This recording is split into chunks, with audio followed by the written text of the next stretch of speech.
the Falcons have become a really fun team to watch on both sides of the ball. Jeff Ulbrich has done an unbelievable job on defense. You mentioned the offense, and I think Bijan Robinson's the best back in the league for everything he does. You're tuned in to the Ross Tucker Football Podcast, guiding your gridiron journey, none other than your host, former NFL lineman, Ross Tucker.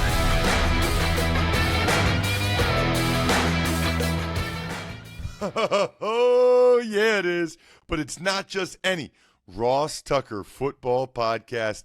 It is a Finish Strong Friday, and it is presented by DraftKings. The crown is yours. Fridays are awesome because we've got Greg Cosell, part 2, and a million amazing games to break down with him.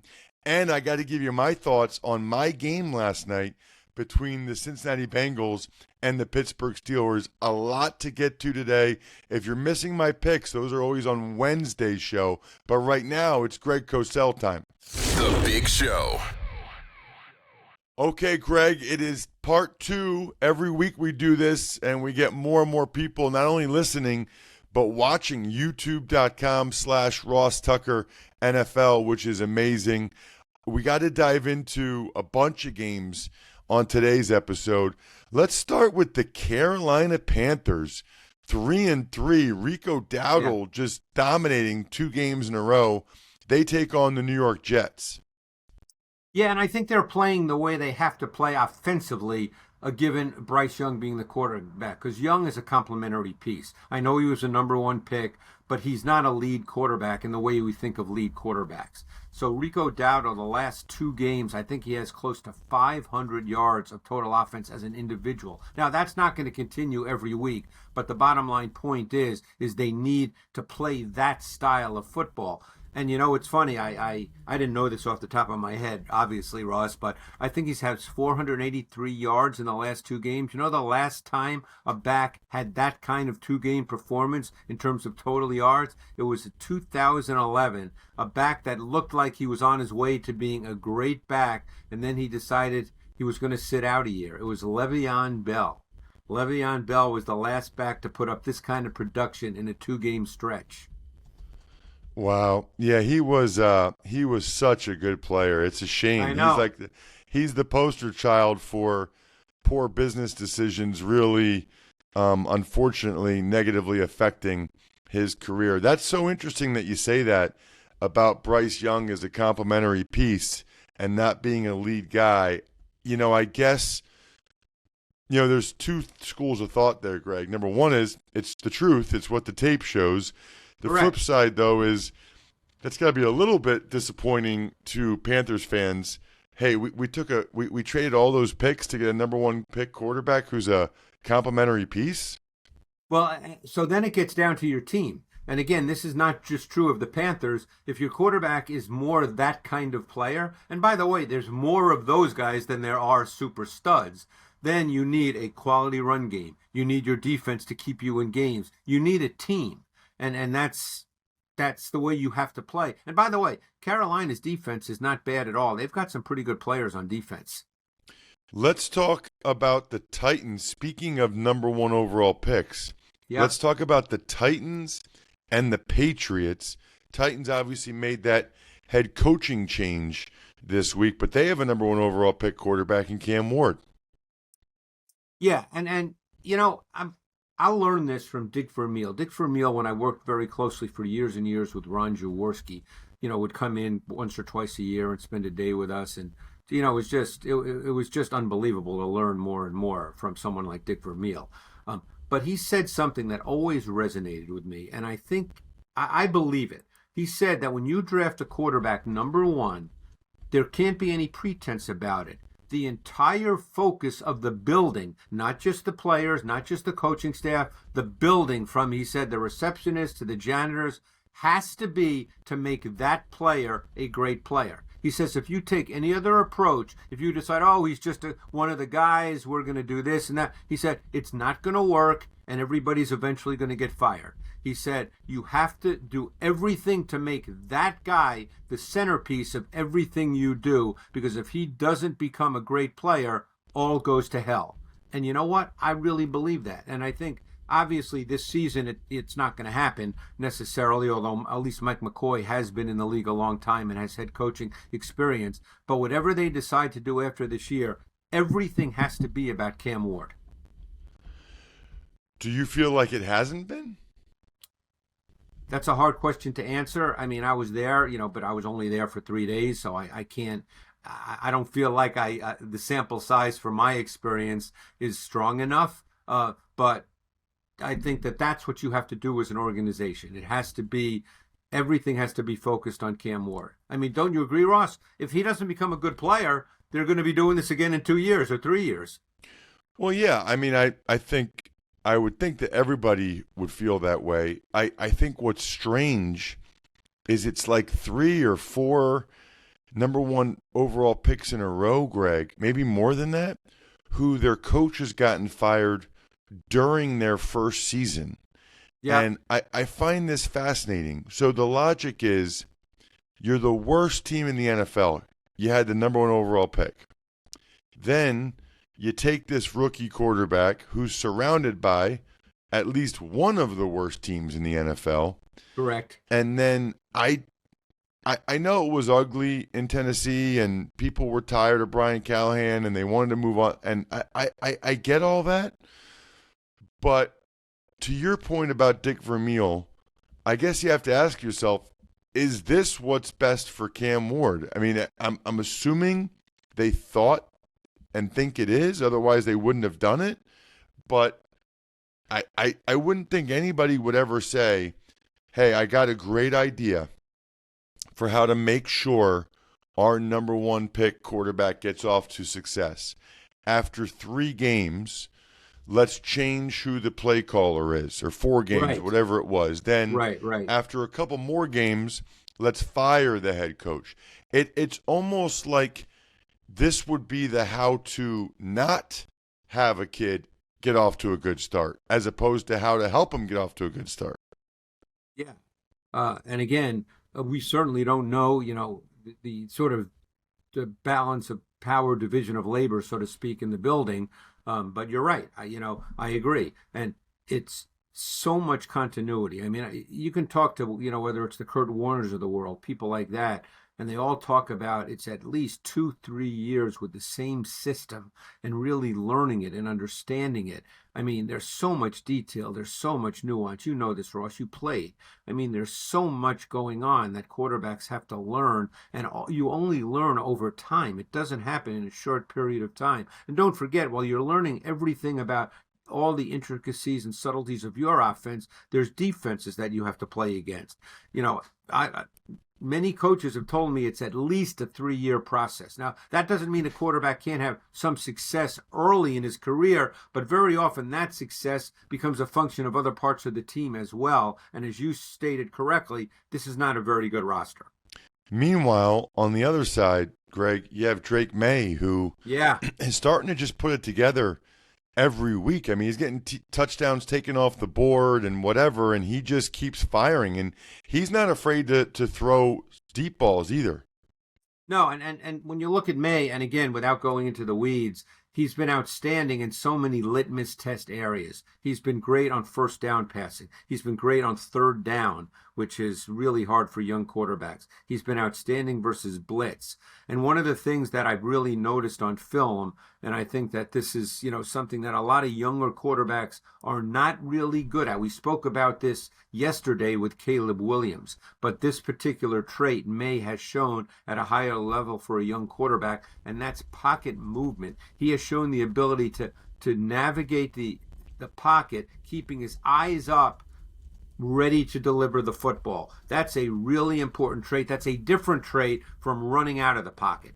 And I think May has shown that trait really, really effectively through, I guess they played 6 games. They're 4-2 through the first 6 games of this season.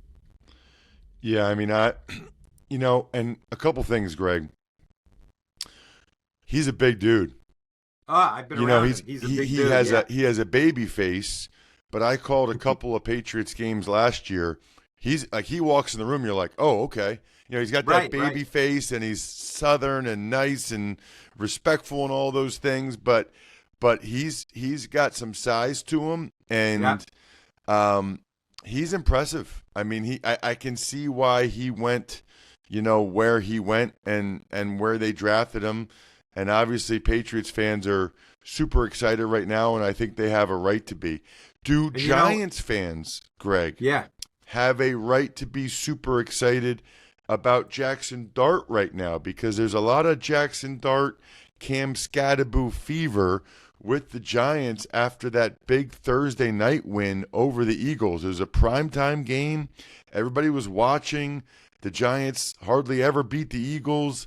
That meant a lot to Giants fans. Now they have a huge challenge taking on the Broncos, by the way. But curious about Giants, Broncos, but in particular what you're seeing from Dart and the Giants offense. Yeah, Dart's been using his legs a ton, and he's been using it as a scrambler, and he's been using it with design runs, and it will be interesting to see if they keep that up. I mean, obviously, his legs are a meaningful part of his game. Last week was a tough read, Ross, because the Eagles really played poorly on defense and had a lot of mental mistakes. But I thought the part of that game that is interesting if you're a Giants fan, and obviously the Dart factor is big, and in the 3 games he started, they've been over 51% on third down conversions, and that's big. And a lot of that is a function of his legs as well. But the thing that really struck me in that game, and as I said, going forward, because the Giants do need a run game when you have a young quarterback like that, is the Giants got the ball with 6 minutes and 50 seconds to go in that game, and they just physically grinded out that win, and the Eagles never got the ball back. And Scatterbo had 5 for 44, and all 5 runs. Think about this, just being physical, which you don't think about the Giants' O-line these last number of years. They lined up with 3 tight ends. They put Bellinger as an I-formation fullback, and they just ran the ball, and they ate up the Eagles' front physically. And if the Giants can develop a physical run game, because that fits what kind of back Scatterbo is. I mean, he's a sustainer, he's a grinder, he's a hard yards runner. Then that all of a sudden changes your offense, because now all of a sudden you're ahead of the chains far more consistently, and there's a greater sustainability to your offense. It's a great point, Greg. I think we were all stunned by how the Giants took it to the Eagles physically. I guess one thing I would say, I love the way Jackson Dart plays. He has no chance of making it through the whole season the way he plays, though. I know. I mean, he's got no shot. He's the thing is too is he's already learned a couple lessons, but he hasn't learned them. I mean, he is really going to learn the hard way. He's hurt every week so far, and you're right. I mean, it's working now, and it's probably he's got moxie and toughness and all that great stuff that you want in your quarterback. But I agree with you 100%. Okay, let's talk about the Colts and the Chargers. Fascinating matchup. Colts-Chargers, Greg. The Colts are obviously rolling, and the Chargers got a huge win. Yeah, and the Chargers, it's funny, very slowly over the last 2-3 weeks, and obviously the Chargers lost Omarion Hampton, and he'll be out for at least 3 more weeks. But we talked a couple of weeks ago that they need a run game. They just can't play. They can't have Herbert, as good as he is, drop back as much as they were having him drop back through the early part of the season. Slater's gone for the year. Then Alt got hurt, and it's high ankle, so we don't know when he'll be back. You know how it is. If your O-line can't hold up, no matter how good your quarterback is, you just can't drop back that many times. It's too hard as an O-lineman. You can speak to this better than I. It's too hard as an O-lineman to be reactive on that many snaps, which is what pass protection is. You're being reactive for the most part.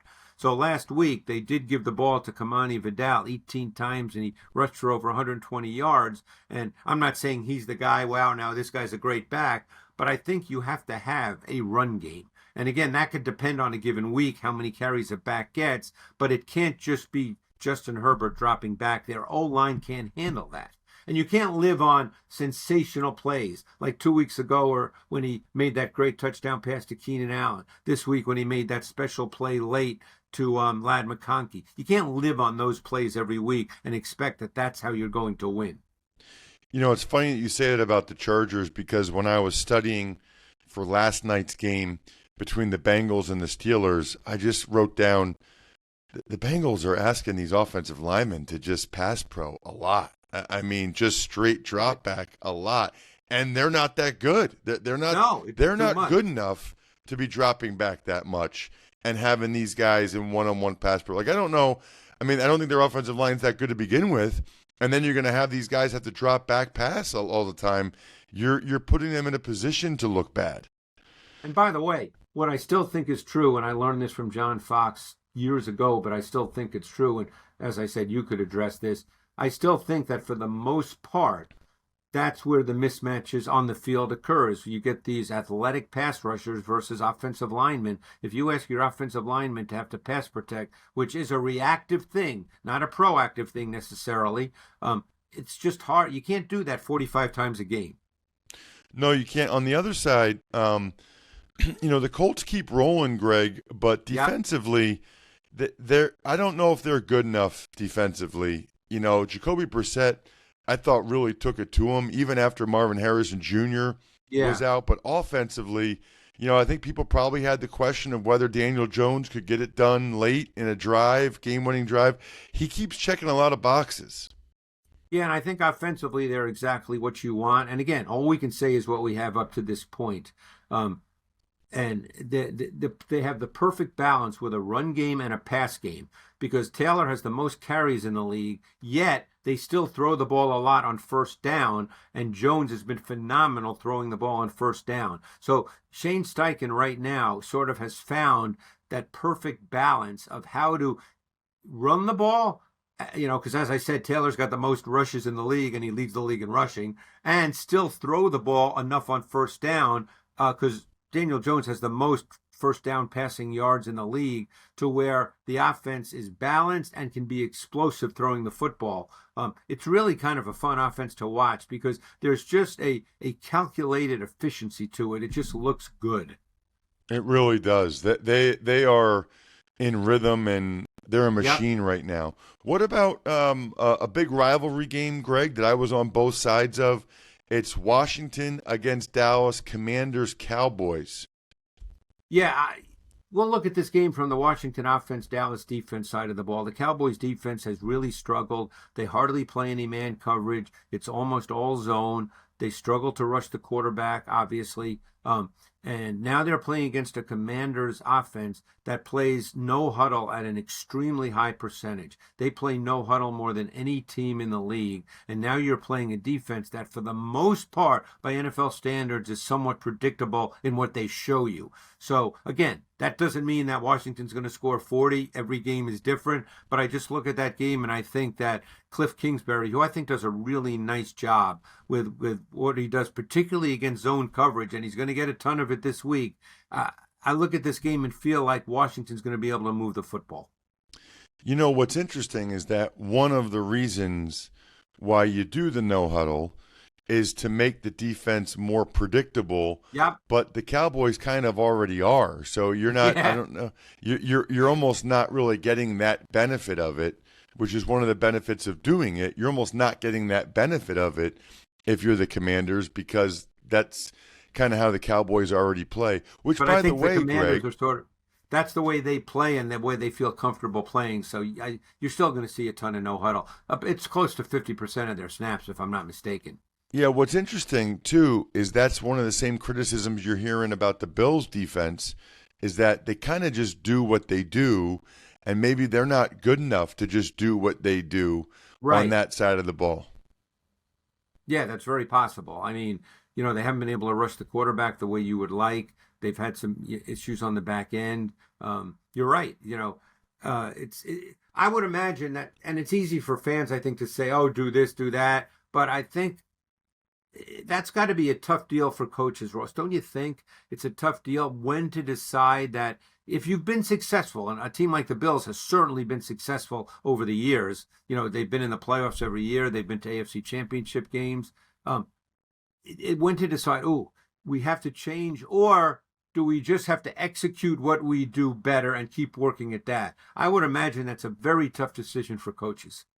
Well, they're coming off that game on Monday night against the Falcons. The Falcons now take on the 49ers. Love the Falcons. Greg, in a really interesting matchup. The Falcons, I give their offensive coordinator, Zach Robinson, some credit. He knows who his guys are. I mean, he gets the ball to Bijan Robinson. He mixes in Algier. He gets the ball to Drake London. And Bijan Robinson has just been phenomenal. Now they're going against a Niners team that lost Fred Warner now for the season. Yeah. I really hated to see that. I mean, Fred Warner is just, I mean, I love Fred Warner. But anyway, the Falcons have become a really fun team to watch on both sides of the ball. You know, Jeff Ulbrich has done an unbelievable job on defense. You mentioned the offense, and I think Bijan Robinson's the best back in the league for everything he does and brings to an offense, because he is a terrific receiver that they detach from the formation. He's a terrific blocker. He's just a great player. But Ulbrich, they play the most man coverage, cover one in the league. They have the highest blitz percentage in the league. What he has done exceptionally well, which is so hard to do in the NFL. I remember having this conversation years ago with Dick LeBeau. What he has done exceptionally well is he's getting free hitters at the quarterback. I mean, Ross, in the NFL, to get free hitters at the quarterback is a really hard thing to do. But his scheming of pressure, and as I said, they blitz at a higher percentage than any team in the league. It's really, really good. They are a difficult defense to play against, even though you don't look at them and go, they've got that one guy that is just great, but it's just schematically so tough. Wow, what a compliment for Ulbrich and what he's done with that team. And certainly, you know, the Jets miss him defensively because they've been much worse on that side of the ball. All right, we got two juicy matchups on Monday Night Football we absolutely have to discuss. We'll start with the Bucs and the Lions. Lions will be without Brian Branch, whose suspension was upheld. He's out for Monday night.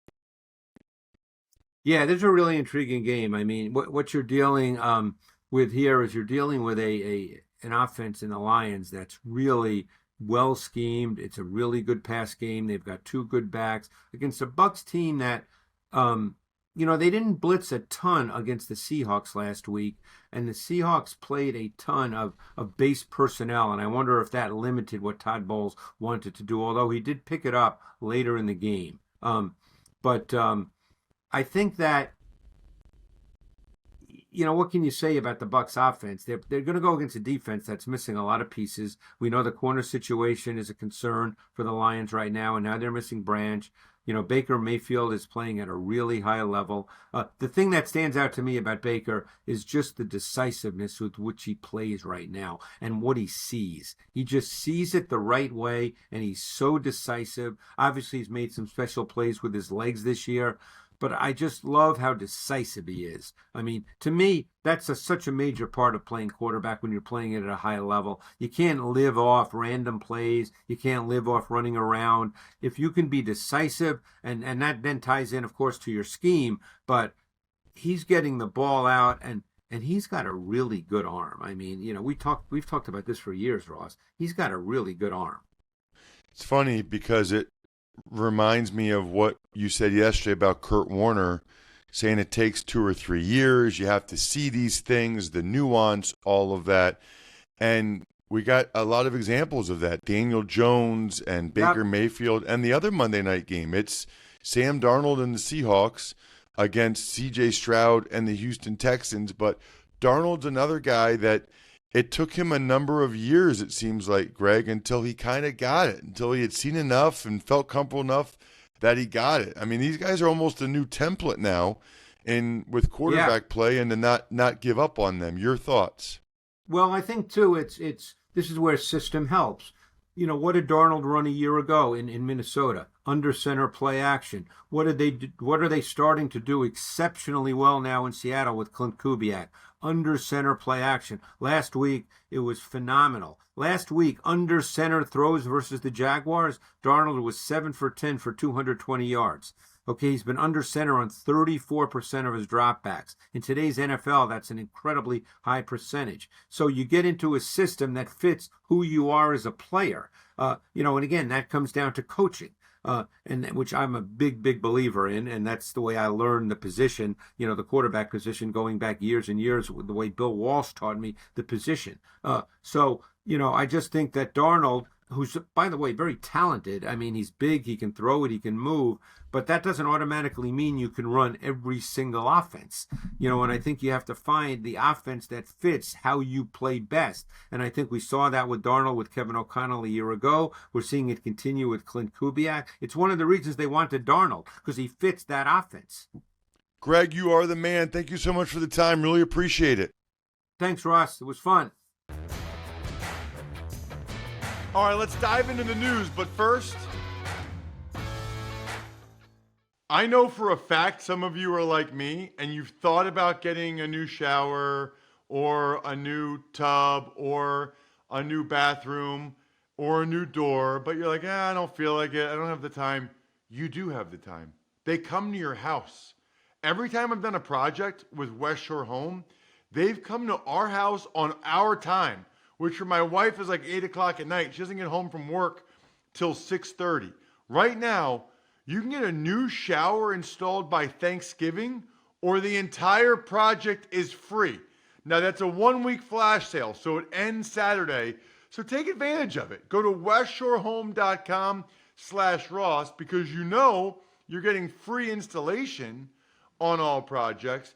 Plus, you save an extra $500 now by scheduling at westshorehome.com/Ross, westshorehome.com/Ross. Rewards.labattusa.com.